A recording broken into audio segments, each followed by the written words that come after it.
Welcome back to the channel. This is Roberto with Full Curl Precision. Check out that hat.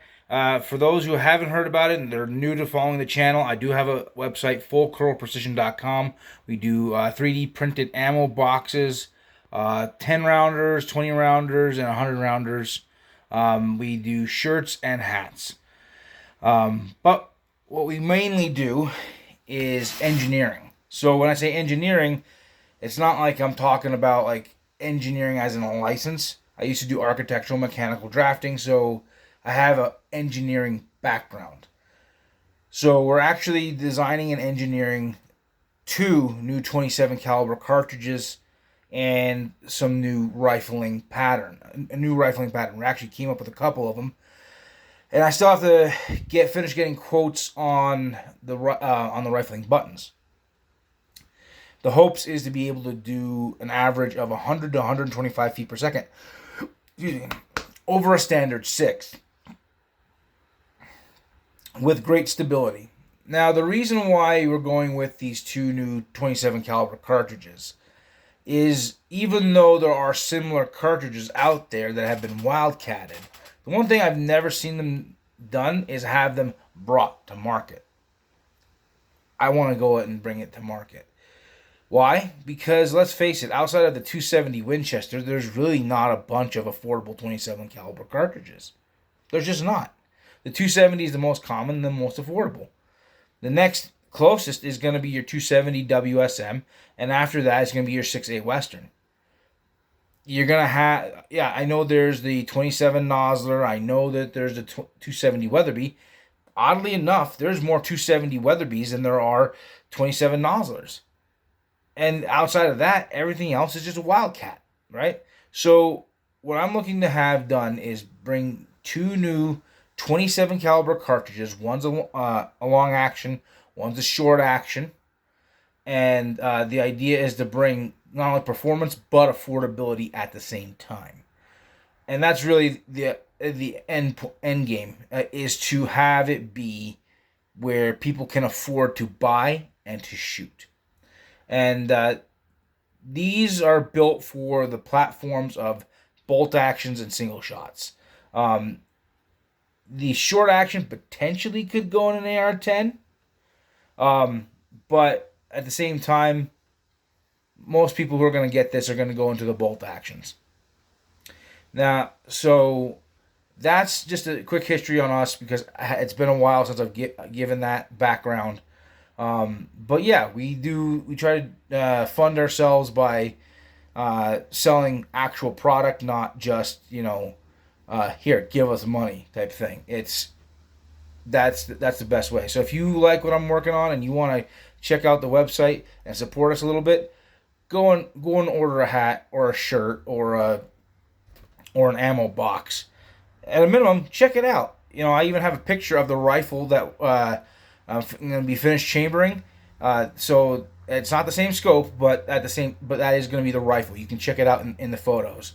It's going to be a fun build once it's done. So that's a quick update on us. But going back into the main topic for tonight, I have a friend that's going to be getting into hunting. He hasn't had a chance to get anything yet, and he has a Tikka in 30-06. So there's a handful of things that are kind of always interesting about that. Number one, obviously 30-06, great cartridge, highly versatile. You can take everything from smaller medium game up to large game like elk and moose, right? So very versatile, great jack of all trades cartridge. Now Tikka does things a little different. For one, in their standard actions, typically like 308, 30-06, you're going to find that they're chambering these in a 22.5-inch barrel. I think it might be a little different than that, but it's basically a 22.5-inch barrel. Why they went with that size, I don't know. Probably because they do metric. But in addition, their barrels are hammer forged, which means that they're not pulling a button through it. They're actually they have a process where they're basically pulling a mandrel through it, and then they're hammering the barrel to form around the grooves and lands. that actually makes a very smooth bore. Therefore, it actually makes very little resistance, but it does tend to make them quote unquote slower. But it's not that big of a deal. You just find either a slightly faster powder or you give it a little extra powder. Not a big deal. So I'm going to show you some of the data we're going with, and then what we can do with it. I think we can potentially turn this into a really good do-it-all cartridge. So here it is, 30-06. I'm going to push it. So the old specs are like 59,000, 60,000, something like that. I'm pushing it to 65. Yes, the new rifles can indeed handle that. Now, am I going to go straight to that? No. I'm going to keep it reasonably modest to it. I chose to give him some information. We're going to go with a 165 grain bullet. The reason for this is I feel that the 165s are perhaps ideal as a good do-it-all weight range. They're fairly flat shooting. You can get them a little bit faster. And inside 400 yards, you're not going to see much of a wound channel difference between a 165 and a 180.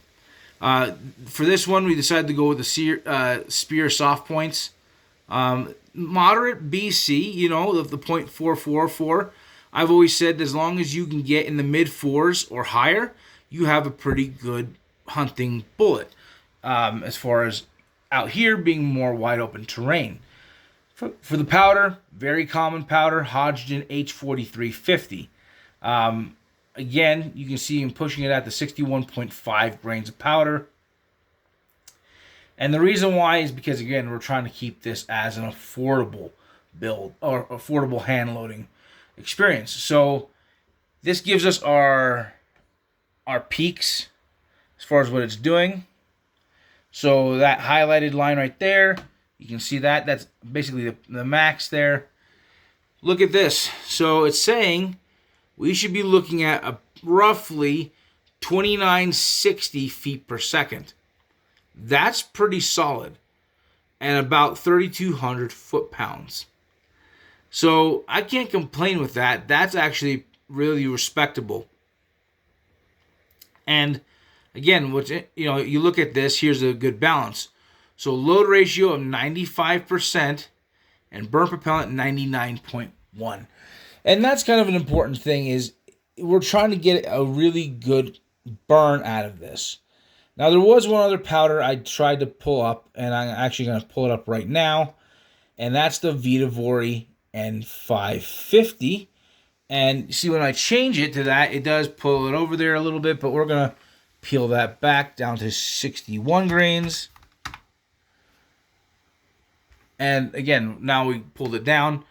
Gives us 98.2% load ratio and 100% burn propellant. 2990. So really good velocities. It's easier for me to get the H4350 than it is to get the N550. So we're going to stick with the Hodgdon powder for now. And we're going to see how it likes it.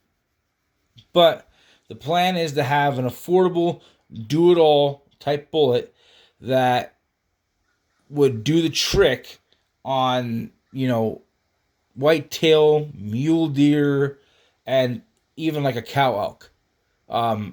The spears are good, but I can't remember if they're bonded or not. I don't think they are. But if you manage to get a good shot opportunity on an elk, it's going with those kinds of velocities. You're roughly 3,000 feet per second. That's actually going to be solid. And by the way, these numbers are based upon sea level and a standard 6. So I think we can get these a little bit better and get a better burn ratio. So we're going to push this. I want to be able to make this a really accurate load. We're going to find what the rifle likes and what it doesn't like. So yeah, and my biggest thing too for myself is I've been hunting since I was young, and I've killed over 200 deer legally. So I want to be able to, anything I can do to take out a new hunter and help them get their tags filled, have a new experience for them, is really what I'm looking to optimize. I don't think it's that hard for somebody to take an interest in somebody else and go, hey, I've had good success. I'd like to be able to share that with someone else. I think that's part of the hunting community. It should be part of what we do to help each other out. Just be neighborly. Here's the thing. There's plenty of animals out there. We don't need to be hogging them all to ourselves. Share the resource. We all want to be able to be successful. Make someone else successful as well. So that's what I'm looking to do. Yeah. And so I know that going back to our other discussion, because again, for those who are new to the channel, what we're doing, the easiest way to understand a lot of what we're after is this. So I've said this before and I'll say it again. The main reason that the 280 Ackley Improved is not the most popular cartridge on the market has less to do with its performance and more to do with its availability and affordability. And I'm talking about rifles and ammunition. You see, the fact is, as a factory offering, as of right now, the most affordable factory rifle is going to be a Weatherby 307. And it's like a Hush edition. And even that you have to order. I've never seen a 280 AI on the shelf. Yeah, I know Savage will chamber in them, but you have to order the rifle. I'll say that again. You have to order the rifle. Just like you have to order the rifle from Weatherby. You're not seeing a whole bunch of people just carrying them. In the sections, in the stores that I see ammunition, at least locally around here, $60 to $65 and then up is pretty common for ammunition for those cartridges. 30-06 and 270 are far more common. So the other thing too is because of the type of loads that we're doing, I can make it comparable to what is an existing cartridge, right? Because 270 has always been more affordable than the 280 Ackley, and also the 280 Remington, because it's more popular. So you imagine, instead of taking a less popular item and then wildcatting off of it, if I take a more popular item and wildcat off of that, therefore less expensive, and keeping it less expensive across the board. Let's put it in a way that makes sense. If you're going to go out and buy a rifle, there's two rifles on the shelf. Identical rifles. They cost the same. They have the same barrel lengths. All that other stuff. One's chambered in 270 Winchester and one's chambered in my 27 Ibex. You go look at the ammo box. The ammo box is available. So you have ammo selection. And you're looking at the weights, and you're looking at the performances and the velocities out of the same lengths of barrels, right? And you have a wider variety of bullets as far as bullet weight, and you have better performance with identical weights, and your cost point between them is maybe $1 to $2 a box difference, right? Something minimal, right? So which rifle would you rather have? The one that offers better performance or the one that already has a proven performance? When I say proven performance, I'm talking about 270. Mine will also have a proven performance because I will prove it with the animals we will take. But here's the reality. I know myself as a consumer that if the ammo cost difference is very minimal and the rifles cost the same, I'm going to buy the rifle that has a better bullet weight selection and has the better performance. It's not that much more. It's a no-brainer.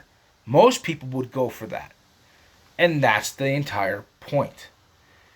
So as long as the market keeps playing the game with the 280 Ackley and this, I plan on capitalizing on it. And even then, there's a lot of people that really like their 27s.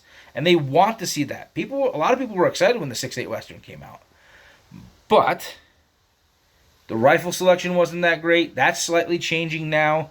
The ammunition selection is starting to improve on that. It's been taking some time. So that's the entire point. I want to be able to bring an affordable option that's going to be closer to the cost of a standard 270 than it is of a more expensive rifle. Because here's the thing with the 6.8 Western. The 270 WSM was already expensive. Right? And and kind of sort of a niche cartridge. So they took something that was more expensive and kind of niche and created something that was even more niche. Like, how does, okay, that doesn't really make sense.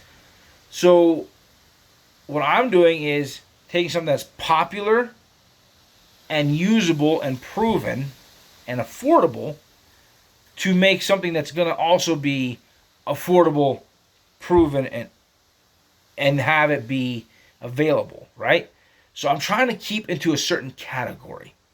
And I'm doing that with both long action and short action. And by adding the small incremental changes of different case, different throat, different, free bore, and then changing up the rifling pattern inside the barrel,